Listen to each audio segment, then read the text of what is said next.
সম্মানিত দর্শকবৃন্দ, শুভেচ্ছা নিন।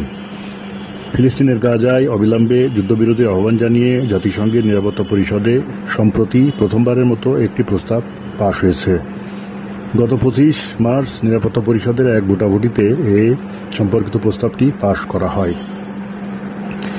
এছাড়া প্রস্তাবে অবিলম্বে ও নিঃশর্তভাবে হামাসের হাতে জিম্মি থাকা ব্যক্তিদের মুক্তি দেওয়ারও আহ্বান জানানো হয়েছে। নিরাপত্তা পরিষদের 5টি স্থায়ী সদস্য রাষ্ট্র ও 10টি অস্থায়ী সদস্য রাষ্ট্র, মোট 15টি সদস্য রাষ্ট্রের মধ্যে 14টি রাষ্ট্র প্রস্তাবটির পক্ষে ভোট দিয়েছে। ভোটদানে বিরত ছিল যুক্তরাষ্ট্র। এদিকে প্রস্তাবকে স্বাগত জানিয়ে জাতিসংঘ মহাসচিব আন্তোনিও গুতেরেস এক এক্স বার্তায় বলেছেন, এই প্রস্তাব অবশ্যই বাস্তবায়ন হতে হবে। ব্যর্থতা হবে ক্ষমার অযোগ্য। নিরাপত্তা পরিষদের প্রস্তাব হল আন্তর্জাতিক আইন। জাতিসংঘের সব সদস্য রাষ্ট্র তা মেনে চলতে বাধ্য। 7 অক্টোবর হামাসের হামলার পর গাজায় অব্যাহত হামলা চালাচ্ছে দখলদার ইসরায়েল। হামলায় হাসপাতাল, স্কুল, শরণার্থী শিবির, মসজিদ, গির্জাসহ হাজার হাজার ভবন ক্ষতিগ্রস্ত বা ধ্বংস হয়ে গেছে। নিহত হয়েছে 33,000-এর বেশি মানুষ, যাদের অধিকাংশই নারী ও শিশু।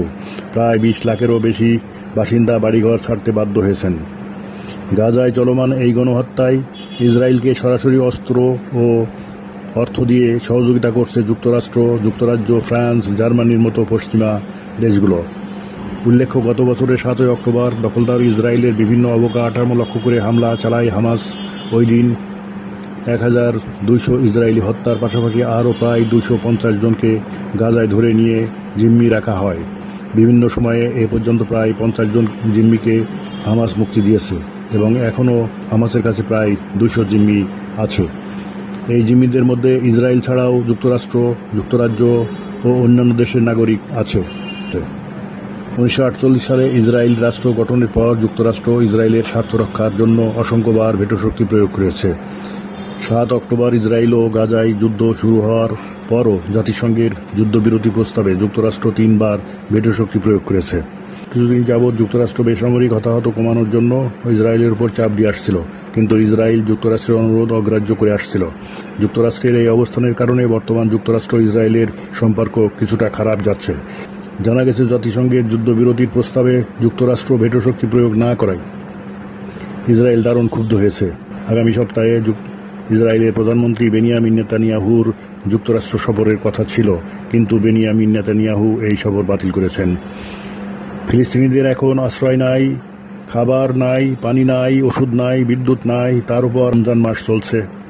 একদিকে ইসরায়েলের বিমান থেকে বোমা ফেলে শত শত শিশু ও নারীদের হত্যা করা হচ্ছে, অন্যদিকে খাবার, পানি ও ওষুধ না পেয়ে শত শত শিশু অনাহারে মারা যাচ্ছে। এই অবস্থায় মুসলিম দেশগুলোর সংগঠন অর্গানাইজেশন অব ইসলামিক কোঅপারেশন বা ওআইসি ও আরব লীগের কার্যক্রম একেবারেই সন্তোষজনক নয়। ফিলিস্তিনিরা দীর্ঘ 76 বছর কারিগরি ও প্রযুক্তিতে শক্তিধর দেশ ইসরায়েল ও তার শক্তিশালী মিত্র দেশগুলোর সাথে একাই লড়াই করে যাচ্ছে। সময় বলে দেবে ফিলিস্তিনিদের স্বাধীনতা আর কতদিনে অর্জিত হবে। আমাদের সাথে থাকার জন্য ধন্যবাদ। অনুগ্রহ করে চ্যানেলটি সাবস্ক্রাইব করুন। পরবর্তী ভিডিও দেখার জন্য আমন্ত্রণ রইল। ভালো থাকবেন। আল্লাহ হাফেজ।